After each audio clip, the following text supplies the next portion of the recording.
What's going on, y'all? It's your man Eldorado, representing hip-hop since 1987, and we're live in Atlanta right now in the Cranksurary. First and foremost, before we start this interview, I want to give a big ups to Miss Brooke Holiday and Big Freeze for allowing us to conduct this interview today. Right now, I'm sitting here with the beautiful Miss Tiffany Foxx, straight out of St. Louis. Miss Tiffany Foxx, thank you very much for taking the time out of your busy schedule to conduct this interview with us today. Thank you so much. I love your little introduction. Thank you. We love you. Thank you. Well, we're going to jump right into the interview right now. For many that do not know, you're not a new artist. You've been in the game for a while. You entered the game in 2007. You entered the game with Snoop. Yes. And then you also brought your team over June 5th. Yes. Tell me a little bit more about that. Okay, I used to be signed to Snoop. Shouts out to Snoop Dogg. I went to LA with my cousin Anthony Cherry, who does hair, and he was like, "You need to get out of here. Get out here to LA from St. Louis or whatever." And I did this song. It's a true story. I was dating this guy, and I found some panties in his apartment. And I was just like, okay, really? So it was a whole scenario about that. And I did a song called Can't Find My Panties. And Snoop heard it and flew me back out to LA or whatever. And the rest is history. So I was with him for a year. And then after that, it didn't work out. I did a single deal with him. And I came back to St. Louis. And then I was talking to Brooke Holiday and Scarlett Dawn. And we just been in the music business for a minute. And we was just like discouraged, and as we was talking to each other, we was like, we should just do this June 5th shit, you know. And it wasn't a girl group out at the time, and so we're sisters to this day. Why June 5th? June 5th is the day. We talked on June 4th about the whole situation, and then we executed it on June 5th the next day. So we was like, Scar was like, we just should call it June 5th. We was trying to pick different crazy ass names to come up with everything, but June 5th is suited for us. I can dig it. Now lately, towards the end of 2012, entering the early part of 2013, you have been all over the scenes, all over the internet. You know, pictures with Miss Miley Cyrus and Lil Kim partying in LA and whatnot. You're doing a lot of work with Lil Kim right now. Can you tell me a little more about that as well? Lil Kim, I met my boo 3 years ago. She had came to St. Louis looking for a studio to record. And me and June 5th, we was like, this is our perfect time to meet Kim. Like, we love some Lil Kim. Okay, so we was like, this is our perfect time to meet her. We got her a studio. Shouts out to Shock City, and we made sure she drove real nice in the Maybach and had a chef cook for her. Shouts out to Craig, Black Label. So, you know, we came over there and met her, and she was just so down to earth. We just been cool ever since. So every time she would come to St. Louis, we would kick it with her or whatnot. But her brother kept in contact with my management, Brooke Holiday, and like 7 months ago we were all at Kim's People House and they were playing Yellow Tape before it came out, and Kim came in there and was like, who is this? And she was like, that's Tiffany. And she was, what? She sat down and she listened to the whole Yellow Tape and she was like, I want to get on this, I want to get on that, I want to get on that, I want to get on. She was like, I know I can't get on everything, but, and in my mind I'm floored because I'm like, really, Lil Kim want to get on my stuff, you know. So in my mind I'm like, I'm just happy that she even said that, but she really executed it. So she's a woman of her word, and I've been with her movement ever since. That's deep. I'm kind of glad I asked you that, because assuming, you know, you do so much work in Atlanta, I assumed you guys met in Atlanta. No. But being as though you met in St. Louis, a lot of people don't realize how influential St. Louis is in the music game. Not just hip-hop, other genres as well. Right. But what is it with the St. Louis music scene that is missing? Like, you know, you guys don't get a lot of national exposure and whatnot unless you get out of St. Louis. Why is that? We don't have that outlet there. It's kind of conservative, pretty much. You go to school, you get a nice job, and set your life up in certain steps, you know, there. But entertainment, music, movies, we don't have that outlet there. So we have a lot of talent in St. Louis. So we have a lot of creative people that's in St. Louis or whatever. But after you get to a certain point, you have to leave. You have to go to Atlanta, you have to go to LA, you have to go to New York, and then bring it back to St. Louis. So that's what my plans are, is once I get to a certain level, I want to get more St. Louis artists and producers and bring them on board and get them that exposure that they need, and really bring the music industry to St. Louis. It needs to be there. It's so much talent there, but sometimes you don't even have the funds and the means to get up out of St. Louis or whatever, and it's kind of like you're running on a treadmill there. It's like, I'm talented, I'm on the radio, I'm, performing, I'm this, that, and the third, but then what? You know what I'm saying? It's so much bigger than that. It's really the politics there is not embracing music. So that's what I plan on doing. I respect that.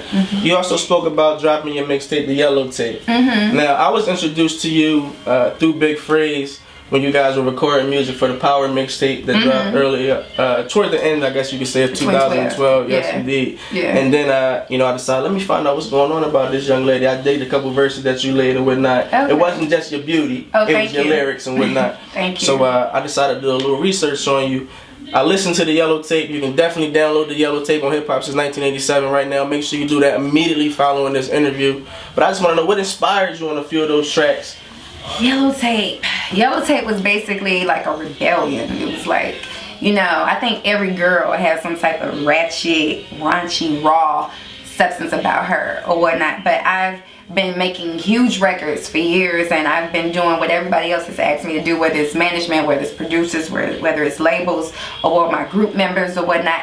But Yellow Tape was my baby, and Phrase was like, reached out to Brooklyn, was like, where is Tiffany at? Like, we need to make sure we get in the studio and get it popping. Like, I really believe in her, because right after the June 5th situation, we kind of was in a limbo. We didn't know what we should do. Being in that group, it was a lot going on. Management really kind of fucked us over a lot.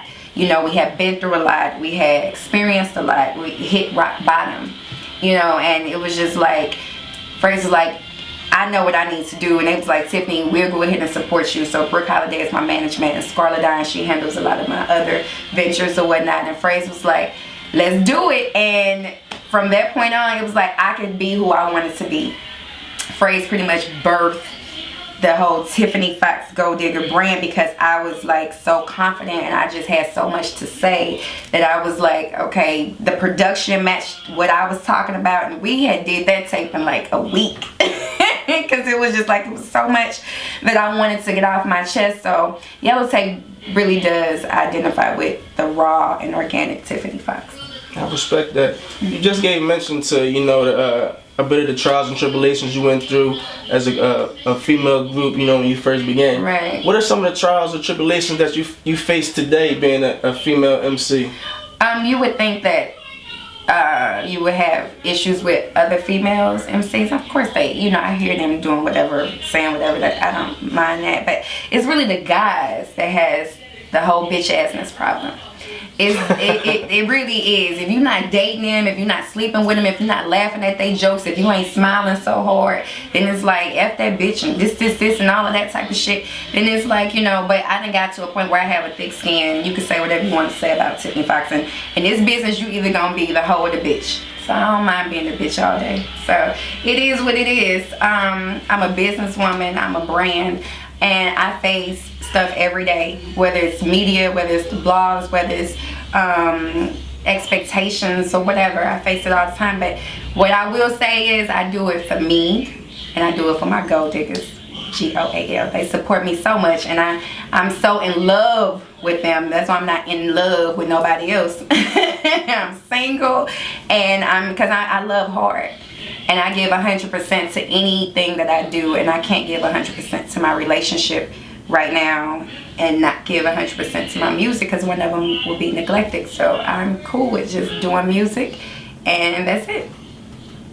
It's very understandable. Yes. You also just gave mention about Goaldiggers. Now, that's not gold diggers, that's right. Goaldiggers. No, it's Goal, and that's basically for those who's pushing the brackets, who's shooting for the stars, the dream chasers. For those who had somebody saying you're not going to make it, you can't do it, you're a loser, you're a nobody. I've heard those words before, and I'm a living testament that you can do it. You know what I'm saying? I came up in a very distinguished, conservative, Christian background where I wasn't able to have an outlet to really express who I really was. I had to sneak and listen to Kim and, write poetry. That was my outlet. So when I realized I could put, harmony with poetry, that's hip hop.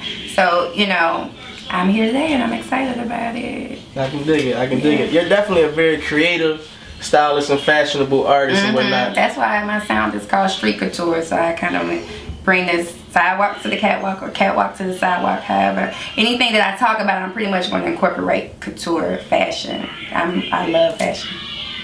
Yeah. Loving fashion so much.